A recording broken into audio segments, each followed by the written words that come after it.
الطيبين الطاهرين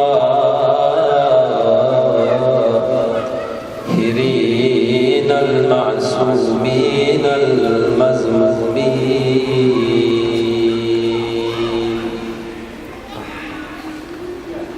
ولعنة الله على أعدائهم وغاصب حقوقهم ومنكر فضائلهم إلى لقاء يوم الدين.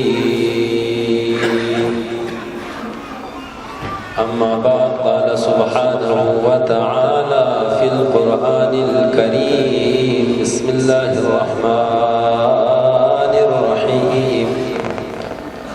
ولو أن أهل القرى آمنوا واتقوا لفتحنا عليهم بركات من السماء والأرض ولكن كذبوا فأخذناهم بما كانوا يكسبون. صلوات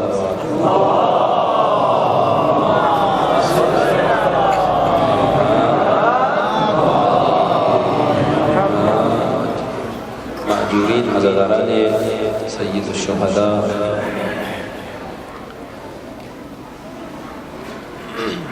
خداوند متعال به برکت آقا عبداللہ حسین آپ تمام عزاداران کی اس عزاداری کو جو جذبے اور عشق اور ولولے کے ساتھ آپ بارگاہ حسینی میں حاضری دے رہے ہیں، انشاءاللہ اپنی بارگاہ میں خدا بنحو احسن قبول و منظور کرے اور اس عزاداری کو تمام عزاداران سید الشہداء کے لیے ذخیرہ آخرت خدا قرار دے دے۔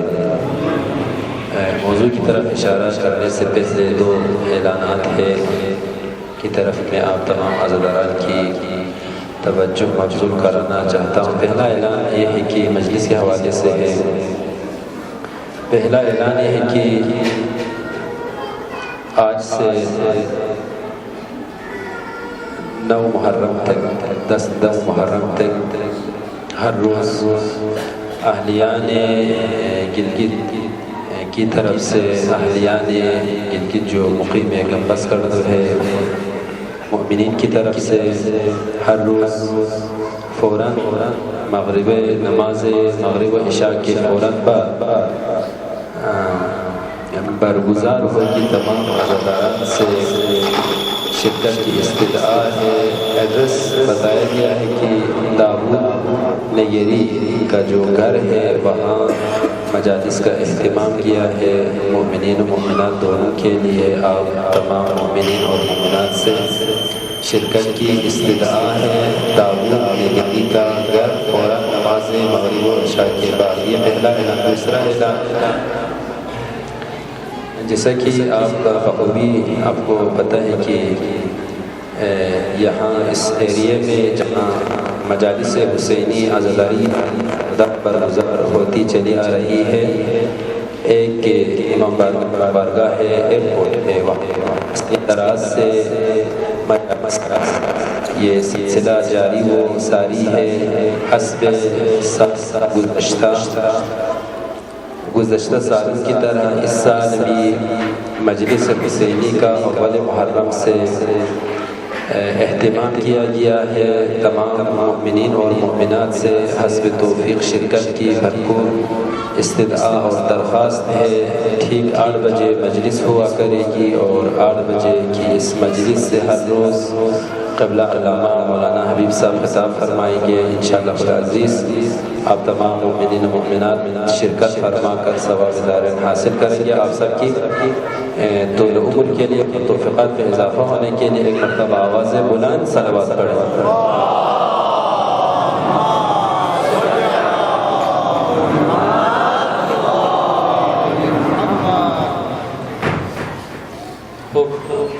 جو گفتگو شروع ہوئی تھی جس موضوع سے مربوط، انشاءاللہ وہ موضوع بھی آپ کے ذہن میں ہے، اور اس موضوع سے مربوط مقدمتاً جس گفتگو کا ہم نے آغاز کیا تھا وہ بھی انشاءاللہ ملحوظ نظر انشاءاللہ وہ گفتگو ہوگی۔ تو گفتگو یہاں پہنچی تھی کہ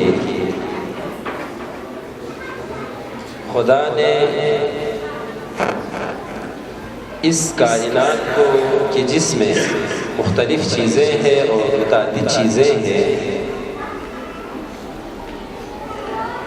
خدا نے اس کائنات کو کہ جس کے اندر ایک طرف سے متعدد چیزیں ہیں ہم نہیں گن سکتے ہیں، اور دوسری طرف سے چیزیں مختلف ہیں، دوسرے سے متفاوت ہے، مختلف ہے، بنائی ہے، اس کے باوجود ان چیزوں میں ایک وحدت نظر آتی ہے، اتحاد میں نظر آتا ہے۔ یہ چیزیں ہمیں متحد ہونے کے باوجود متحد نظر آتی ہے۔ ان کی ایک اندر صلوات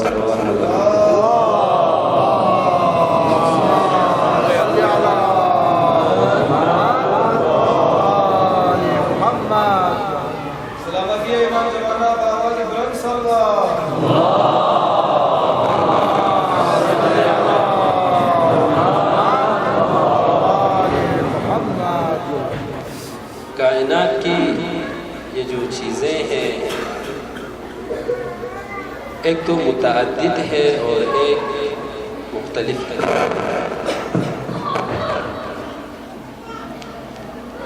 متعدد ہونے کے باوجود متعدد کیوں نظر نہیں آتی ہے؟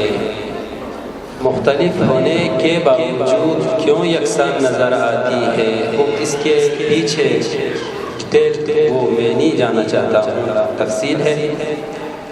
چونکہ بنانے والا ایک ہے، بنانے والا چونکہ ایک ہے، اور جس کے لیے بنایا گیا ہے وہ مقصد بھی ایک ہے۔ تو بنانے والا جب ایک ہو جائے، جس مقصد کے لیے بنایا گیا ہے وہ مقصد بھی ایک ہو جائے، تو اس مقصد کی وجہ سے جو ایک ہے، اس بنانے والے کی وجہ سے وہ بھی ایک ہے۔ یہ چیزیں متعدد اور مختلف ہونے کے باوجود نہ متعدد نظر آتی ہے نہ ہمیں مختلف نظر آتی ہے، چونکہ بنانے والا خدا ہے۔ اور اس کائنات کو اس خدا نے کس کے لیے بنایا ہے؟ انشاءاللہ توجہ کو میں طالب ہوں۔ کس مقصد کے لیے خدا نے اس کائنات کو بنایا ہے؟ اس کائنات میں جہاں جمادات ہے، نباتات ہے، حیوان ہے، انسان ہے، متعدد و مختلف، ان میں کس کو بنیادی حیثیت دے کر، مرکزی حیثیت دے کر، کس کی خاطر ان چیزوں کو خدا نے بنایا ہے؟ وہ مقصد کون ہے؟ وہ منزل کون ہے؟ حدیث قدسی فرماتی ہے کہ خداوند متعال کا ارشاد ہے، خلقت الاشیاء کلها لک وخلقتک لاجلک۔ بنی نوع انسان کی طرف خدا اشارہ کرتے ہوئے خدا فرماتا ہے کہ انسان، دنیا میں تمہارے علاوہ بہت ساری چیزیں ہیں، یہ جو بہت ساری چیزیں ہیں، جمادات کی شکل میں، نباتات کی شکل میں، حیوانوں کی شکل میں، فرشتے کی شکل میں، جن کی شکل میں، اجنت کی شکل میں، یہ جو بہت ساری چیزیں ہیں، ان سب کو میں نے اپنے لیے نہیں خلق کیا۔ مجھے نہ نباتات سے سروکار ہے، نہ جمادات سے سروکار ہے، نہ حیوانوں سے سروکار ہے، ان سب کو بنایا میں نے، لیکن ان سب کو لأجلک تمہارے لیے بنایا ہے۔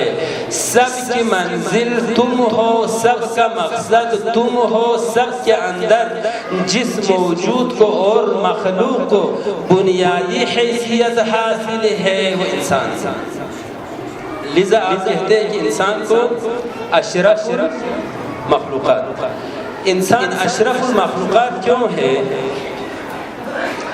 دو جہت ہے، دو جہت۔ ایک جہت اس وجہ سے اشرف المخلوقات ہے، مخلوقات کی وجہ سے، یعنی انسان کے علاوہ وہ ساری مخلوقات، وہ تمام کائنات اگر خلق ہوئی ہے تو انسان کی خاطر خلق ہوئی ہے۔ تو تمام کائنات کا جو مرجع ہے، تمام کائنات کی جو منزل ہے، تمام کائنات کی جو بازگشت ہے، تمام کائنات کا جو مقصد ہے وہ انسان ہے۔ اگر انسان نہ ہوتا تو خدا جمادات کو خلق نہ کرتا، نباتات کو خلق نہ کرتا، حیوانوں کو خدا خلق نہ کرتا۔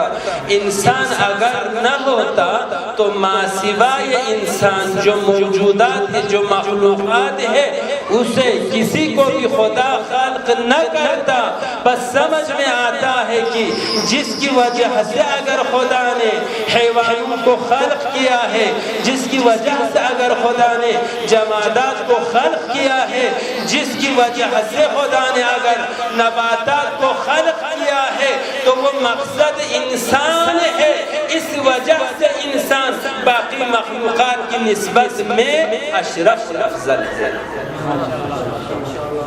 باقی مخلوقات انسان کے لیے اس وجہ سے انسان اشرف ہے، اور ایک جہت اس وجہ سے انسان اشرف ہے کہ وَخَلَقْتُكَ لِأَجْلِي، تجھے اگر بنایا ہے تو میں نے اپنے لیے بنایا ہے۔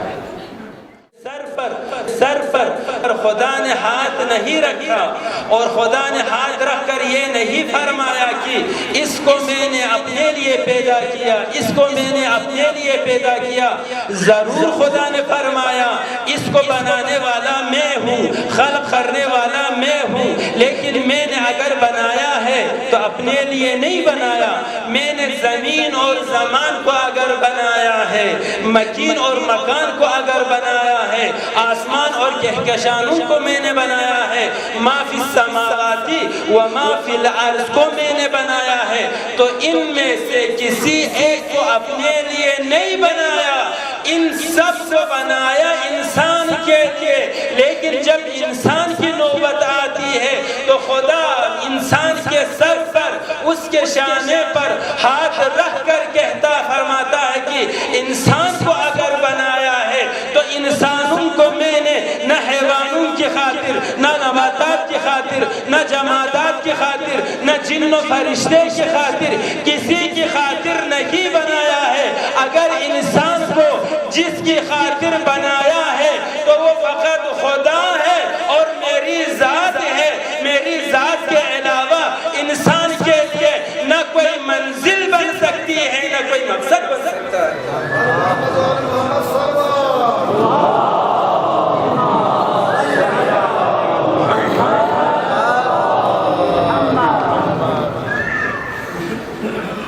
تمام کائنات کا مقصد انسان ہے، انسان کا مقصد خدا ہے۔ Direct indirect. آپ میرے ساتھ دے دیں، آپ میرے ساتھ دے دیں انشاءاللہ آپ کی توجہ اس طرف مبذول رہنے کے لیے ایک مرتبہ بآواز بلند صلوات۔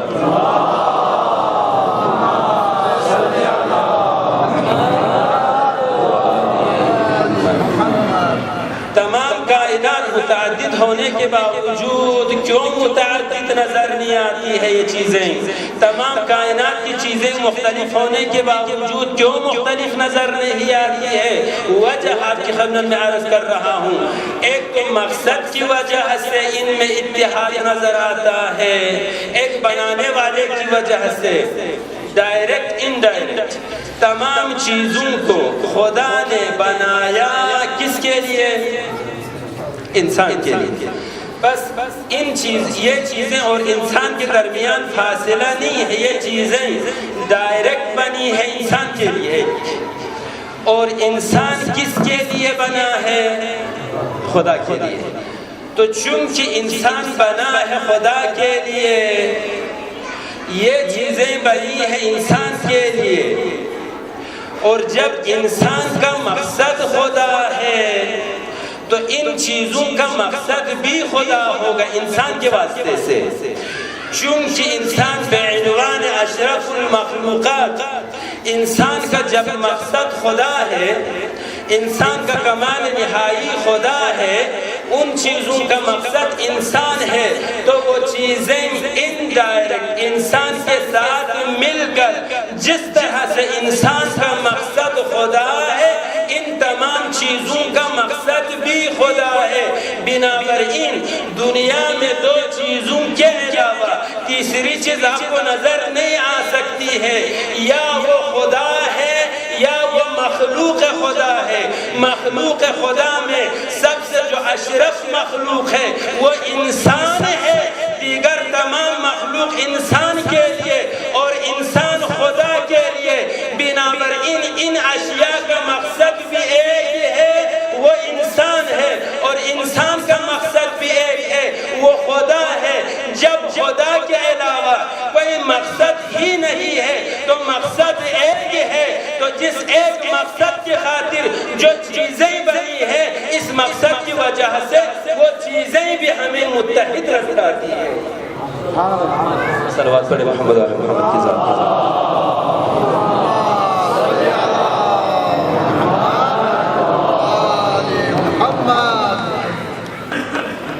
بس اس کائنات میں دوسرا الفاظ میں یہ کہوں، بس اس کائنات میں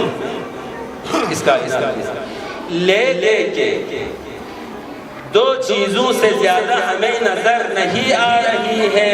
ایک کا نام خدا ہے، ایک کا نام انسان ہے۔ ایک کا نام خدا ہے، ایک کا نام انسان ہے۔ انسانوں کو اشرف مخلوقات بنایا، اس کی خاطر سب کچھ بنایا، تو اس انسان کی ذمہ داری کیا ہے؟ انسان کے لیے سب کچھ کیوں بنایا؟ انسان کو خدا کے لیے اگر بنایا ہے تو انسانوں کی ذمہ داری کیا ہے؟ عقیدہ توحید کے اثرات ہماری زندگی پر، ہماری سب سے بڑی ذمہ داری ہماری زندگی میں کیا ہے؟ وہ یہ ہے کہ جس مقصد کے لیے ہمیں بنایا گیا ہے، اس مقصد کو دل سے ماننا، اس مقصد کو دل سے قبول کرنا۔ یعنی کیا مطلب؟ عقیدہ توحید کا مطلب کیا ہے؟ عقیدہ یعنی عین قاف دال عقد وقل۔ ابھی ہم مثلا کہتے ہیں کہ ہم لڑکی اور لڑکا کے درمیان عقد نکاح ہے، لڑکی اور لڑکا کے درمیان، دولہا اور دلہن کے درمیان یہ جو ہمارے ہاں رسم ہے اسلام میں، جو سنت ہے، عقد نکاح ہے۔ ٹھیک، عین قاف دال عقد کا کیا مطلب ہے؟ اسی سے لیا ہے عقیدہ توحید۔ عقیدہ عقد سے لیا گیا ہے، عین قاف دال عقد کا مطلب کیا ہے؟ عقد کا مطلب یہ ہے کہ میں آپ سے ذرا مت مانگوں، یہ جو ہم کہتے ہیں عقد نکاح، اس عمل کے ذریعے ہوتا کیا ہے؟ عقد نکاح کے ذریعے کیا ہوتا ہے؟ عقد نکاح کے ذریعے جو نتیجہ سامنے آتا ہے وہ یہ ہے کہ دروازے دو اجنبی انسانوں کو، دو لا تعلق انسانوں کو، دو بیگانہ اجنبی انسانوں کو اس عقد کے ذریعے آپ نزدیک کرتے ہیں، جوڑتے ہیں، ملاتے ہیں، ان کے درمیان ایک مضبوط رشتہ آپ قائم کرتے ہیں۔ یعنی دوسرے الفاظ میں عقد کہتے ہیں گرہ، عقد کہتے ہیں گرہ کو۔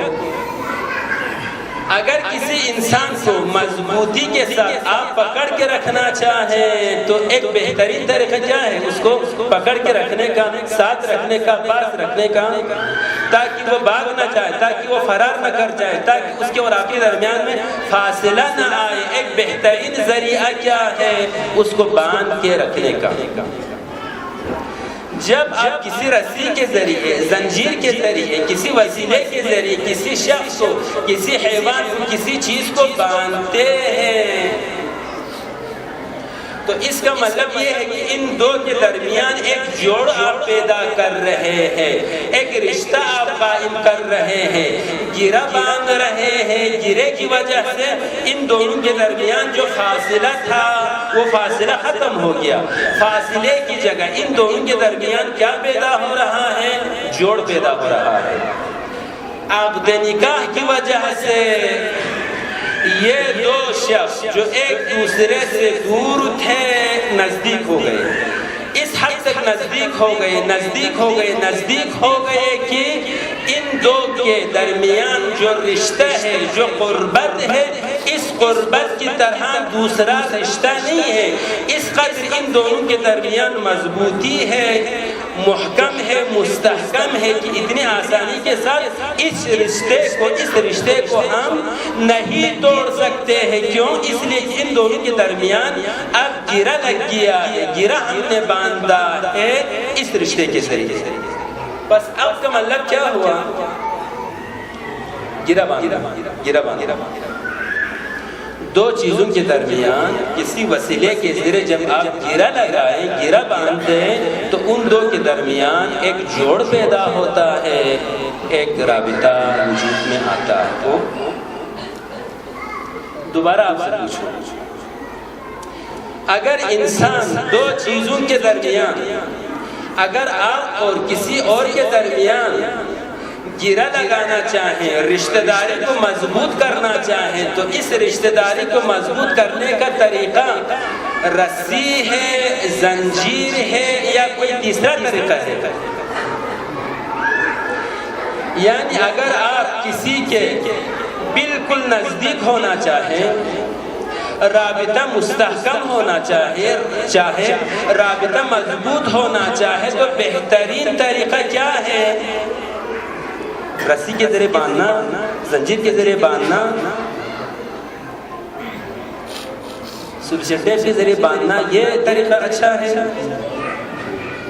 یہ بھی ہوتا ہے کہ ممکن ہے مثلا دو شخص کے آپس میں ایک رشتہ داری کو مضبوط کرنے کے لیے آپ ممکن ہے رسی سے ایک دوسرے کو باندھ کے رکھیں، اس کے باوجود دونوں میں فاصلہ آ جائے، دشمنی آ جائے، نفرتیں پیدا ہو جائے، جبکہ ایک جگہ ایک رسی کے ذریعے آپ نے دونوں کو باندھا ہوا ہے، جسم دونوں کے ملے ہوئے ہیں، رسی کی وجہ سے، زنجیر کی وجہ سے دونوں کے آپس میں جسمانی بالکل فاصلہ نہیں ہے، اس کے باوجود ان دونوں کے درمیان ہزاروں میل کا فاصلہ ہے، ایک دوسرے سے نزدیک نہیں ہے، ایک دوسرے کے درمیان میں مضبوط رشتہ نہیں ہے۔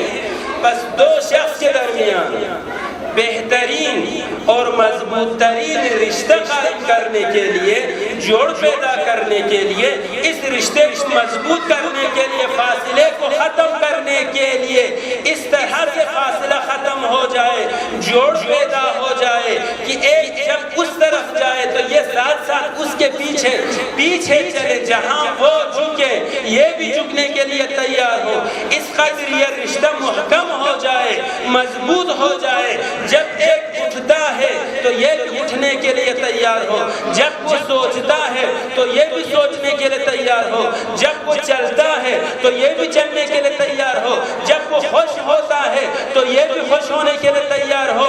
جو کچھ وہ سوچتا ہے یہ بھی سوچے، جو کچھ وہ بولتا ہے یہ بھی بولے، جو کچھ وہ انجام دیتا ہے یہ بھی انجام دے دے۔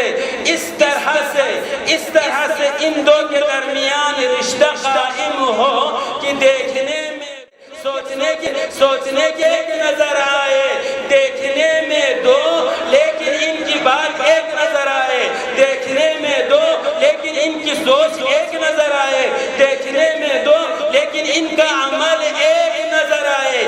اس طرح کا مضبوط رشتہ دو مختلف موجودات کے درمیان قائم کرنے کے لیے بہترین طریقہ کیا ہے؟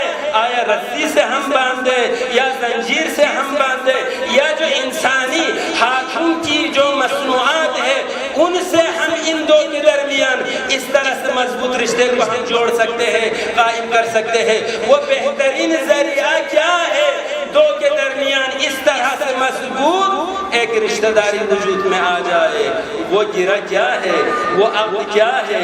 وہ عقیدہ کیا ہے؟ آپ ہاتھوں کو باندھ کر نزدیک نہیں کر سکتے ہیں، گردنوں کو باندھ کر نزدیک نہیں کر سکتے ہیں، پاؤں کو پاؤں سے باندھ کر نزدیک نہیں کر سکتے ہیں۔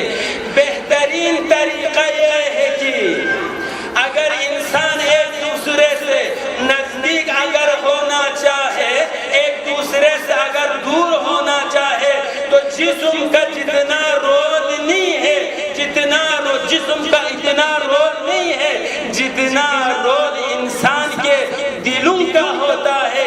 اگر دو انسان کے درمیان مضبوط رشتہ قائم آپ کرنا چاہے تو دلوں کو نزدیک ہونا چاہیے، دلوں کو آپس میں جڑنا چاہیے، دل ایک دوسرے سے قریب ہونا چاہیے۔ آپ دل اگر کسی کو دے دے، کسی کو آپ اگر آپ کے دل میں بٹھائے، کسی کے دل میں اگر آپ بیٹھ جائے تو ہزاروں کلومیٹر جسمانی اعتبار سے دور ہونے کے باوجود چونکہ آپ اس کے دل میں ہے، آپ اس کے نزدیک ہے، چونکہ آپ کے دل میں وہ ہے، وہ آپ کے نزدیک ہے۔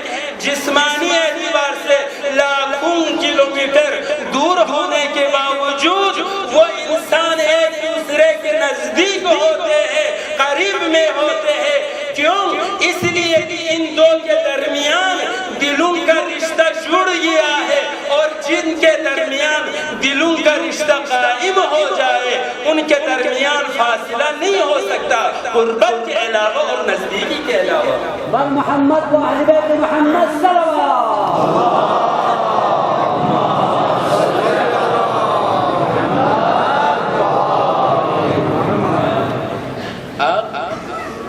آپ کا مطلب گرہ لگانا ہے۔ عقیدہ توحید کا مطلب یہ ہے کہ آپ دل کو دے دیں خدا کو ایک ماننا۔ یہ جو ہمیں سکھاتے تھے کہ خدا ایک ہے، اول توحید، خدا ایک ہے، یہ ترجمہ غلط ہے۔ خدا ایک ہے نا، خدا ایک ہونے کو دل سے ماننا۔ ہاتھ کا کام نہیں ہے، آنکھ کا کام نہیں ہے، کان کا کام نہیں ہے، زبان کا کام نہیں ہے۔ خدا ایک ہونے کو ماننا جسم کا کام نہیں ہے، وہ دل کا کام ہے۔ دل اور اس عقیدے کے درمیان، خدا ایک ہونے کے درمیان گرہ لگنا چاہیے۔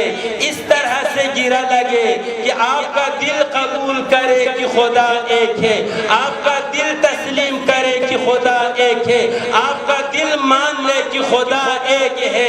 جب آپ کا دل اور ایک خدا ہونے کے درمیان جب گرہ لگ جائے تو دل ایک خدا ہونے کا جب تابع ہوگا، جہاں جہاں خدا ہوگا وہاں جب انسان کا دل ہوگا، جو خدا چاہے وہ دل چاہے، جو خدا کہے وہ دل کہے، جہاں خدا جھکے وہاں دل جھکے، جو خدا سمجھے وہی دل سمجھے۔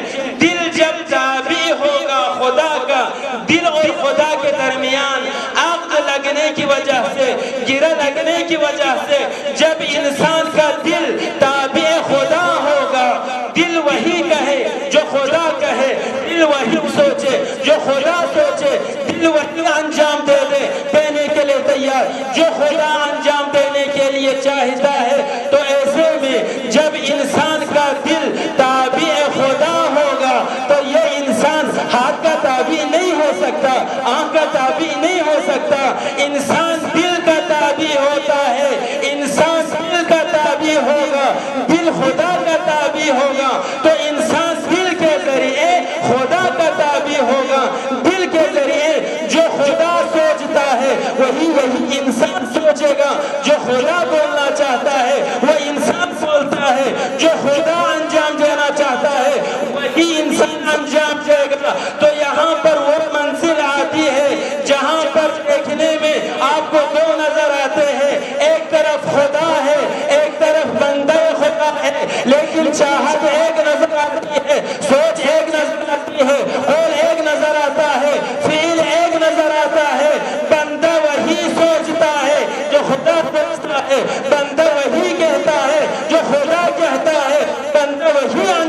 جاتا ہے جو خدا انجام دینا چاہتا ہے۔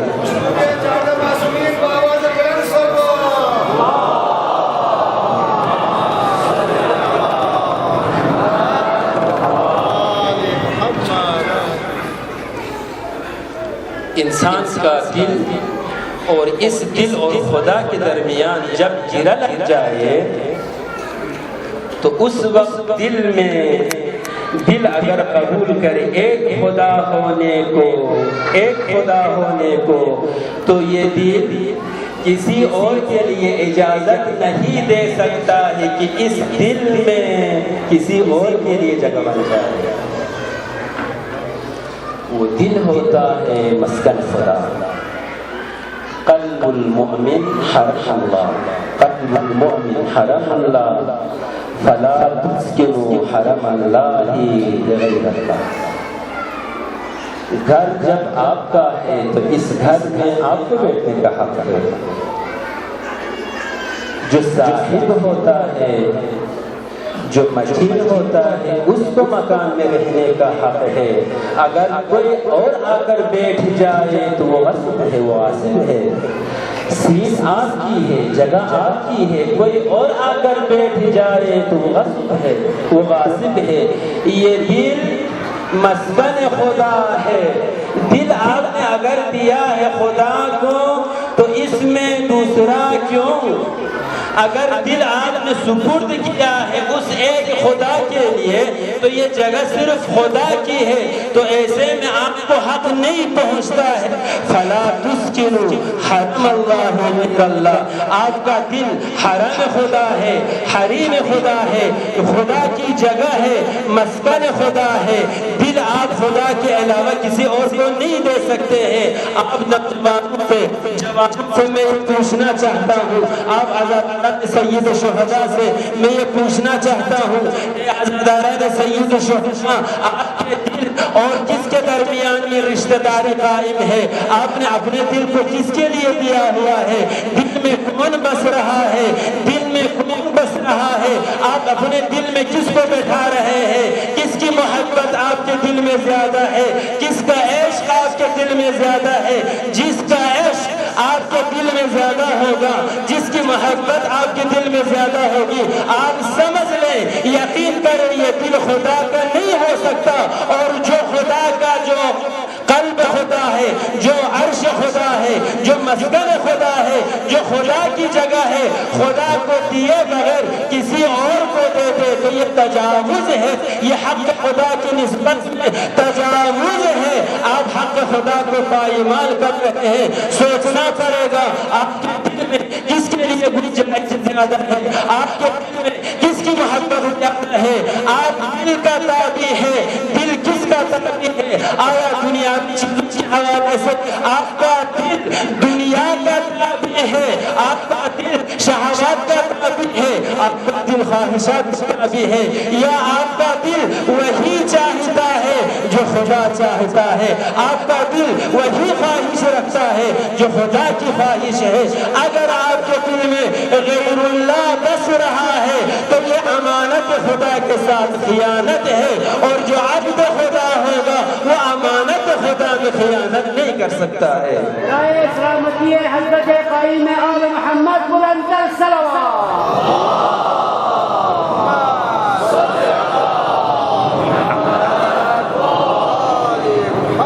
بس میں نے آپ کی زحمت تمام کر دی۔ اگر آپ دل دے دے خدا کو، ایک خدا ہونے کو اگر آپ دل سے قبول کریں، بس عقیدہ توحید کا مطلب یہ ہوا کہ ایک خدا ہونے کو دل سے قبول کرنا، دل سے ماننا، دل سے تسلیم کرنا۔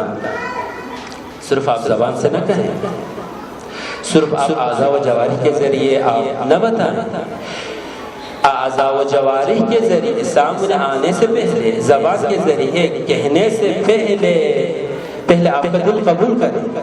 جب آپ کا دل مان لے کہ ایک خدا ہے، ایک خدا ہے، تو اس وقت آپ کی زبان دل کا تابع ہے، آپ کی آنکھ دل کا کا تابع ہے، آپ کے کان دل کا تابع ہے، آپ کے اعضاء و جوارح دل کا تابع ہے۔ جب آپ کا دل قبول کرے کہ ایک خدا ہے تو اس وقت ایک خدا ہونے کے حوالے سے جو ایک چاہتا ہے وہی دیکھنے کے لیے آپ کی آنکھ بھی تیار ہوں گی، جو ایک چاہتا ہے وہی چیزیں سننے کے لیے آپ کے کان بھی تیار ہوں گے، اور وہی چیز انجام دینے کے لیے آپ کے اعضاء و جوارح بھی انشاءاللہ تیار ہوں گے۔ محمد صلی اللہ علیہ وسلم۔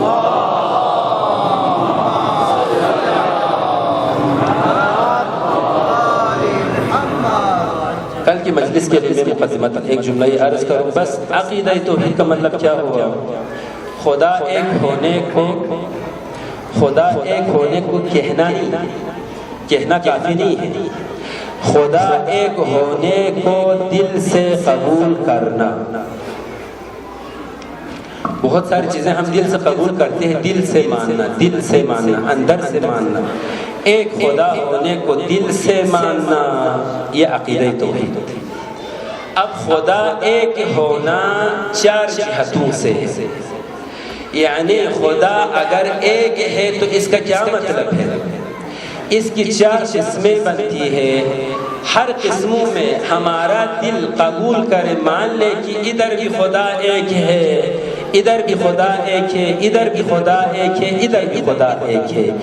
اس طرح سے چاروں موارد میں، چاروں مراحل میں انسان کا دل ایک خدا ہونے کو قبول کرے، اور یہ قبول کرنا تقلیدی نہیں ہے، یہ کرنے کی ضرورت ہے، اس کے قبول کرنے کی ضرورت ہے۔ انشاءاللہ آئندہ مباحث میں اشارہ ہوگا، آئندہ مباحث آپ کی خدمت میں عرض کرنے کے لیے اور سننے کے لیے، متکلم کو بتانے کی، سامعین کو سننے کی خدا کی طرف سے توفیق شامل حال ہونے کے لیے ایک مرتبہ بآواز بلند صلوات۔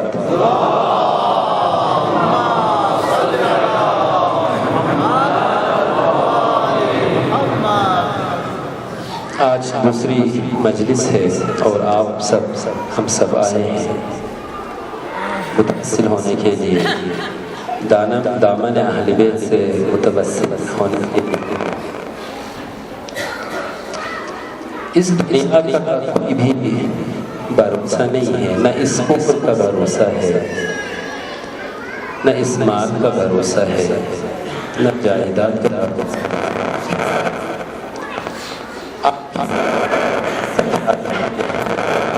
والے اس دفعہ وہ آپ کے ساتھ فرش اعضاء پر صف اعضاء میں شامل نہیں ہیں،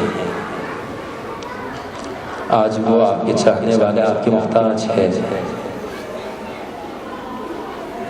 اس دنیا کا بھروسہ نہیں ہے، اس سے پہلے کی عزاداران، اس سے پہلے کی ندائے اجل کو ہم لبیک کہیں، کچھ تیاری ہم کریں، کچھ تیاری کریں، اہل بیت کے دامن سے متوسل ہو کر عاقبت بخیری کے لیے ہم دعا کریں۔ ہمارے دامن خالی ہے، ہمارے ہاتھ خالی ہے، ہمارے پاس کچھ بھی نہیں ہے، اہل بیت کو دکھانے کے لیے ہمارے پاس کچھ بھی نہیں ہے۔ اگر مولا حسین ہم سے پوچھیں، اے میرے چاہنے والے، اے میرے عزادار، تم نے یہ عزاداری برپا کرنے کے لیے تو آتا تھا، اور تم سنا تھا کہ حسین نے کربلا میں یہ قربانیاں، اتنی ساری قربانیاں دی، لیکن تم نے میری خاطر، اس دین کی خاطر تم نے کیا قربانی دی؟ تو ہمارا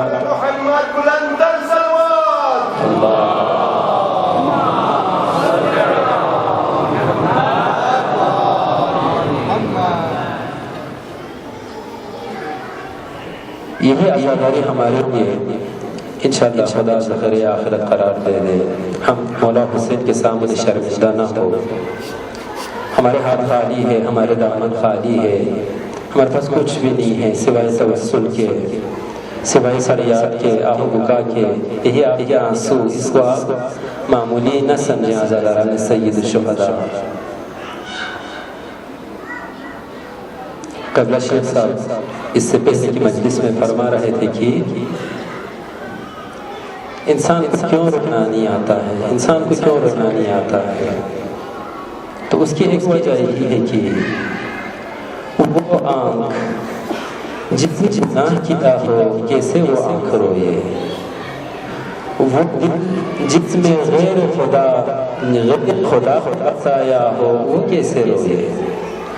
وہ دل جس میں حسین کے لیے گنجائش نہ ہو وہ دل کیسے روئے؟ وہ دل جس میں حسین کی محبت نہ ہو وہ دل کیسے روئے؟ وہ دل جس میں کربلا والوں کے لیے گنجائش نہ ہو وہ دل کیسے روئے؟ وہ ہاتھ جس نے گناہ کیا ہو، وہ کان جس نے گناہ کیا ہو، وہ آنکھ جس نے گناہ کیا ہو، وہ دل جس نے گناہ کیا ہو، کس طرح سے یہ دل ٹوٹ سکتا ہے؟ کس طرح سے یہ آنکھ رو سکتی ہے؟ کس طرح سے یہ ہاتھ سینے پہ لگ سکتے ہیں؟ مجالس حسینی میں آنا توفیق ہے، آنے کے بعد آنسو کے 2 قطرے نکل آنا یہ بھی توفیق ہے۔ مولا حسین کے سامنے انشاءاللہ دنیا میں ہم شرمندہ نہ ہو، قیامت کے دن میں ہم شرمندہ نہ ہو۔ مولا حسین کے نام سن کر، مولا کی مظلومیت سن کر 2 قطرہ آنسو نکلنے کی توفیق بھی مولا حسین کے دامن سے متوسل ہو کر آپ طلب کریں۔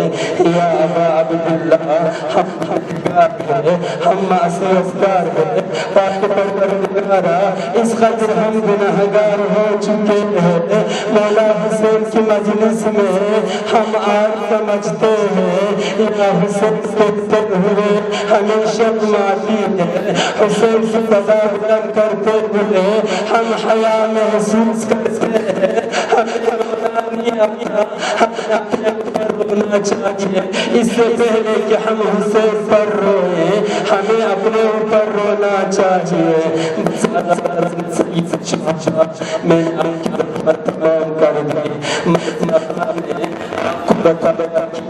حسین اہل بیت کے ساتھ آج کہاں پہنچے ہیں؟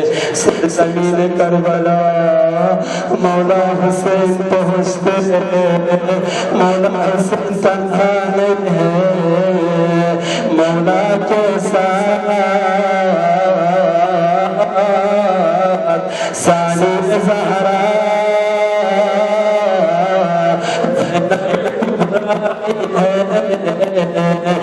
مولا کے ساتھ چھوٹے چھوٹے بچے بھی ہیں، مولا کے ساتھ مستورات بھی ہیں، مولا کے ساتھ صحابہ بھی ہیں۔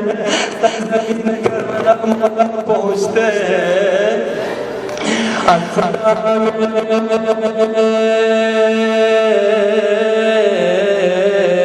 سرزمین کربلا، السلام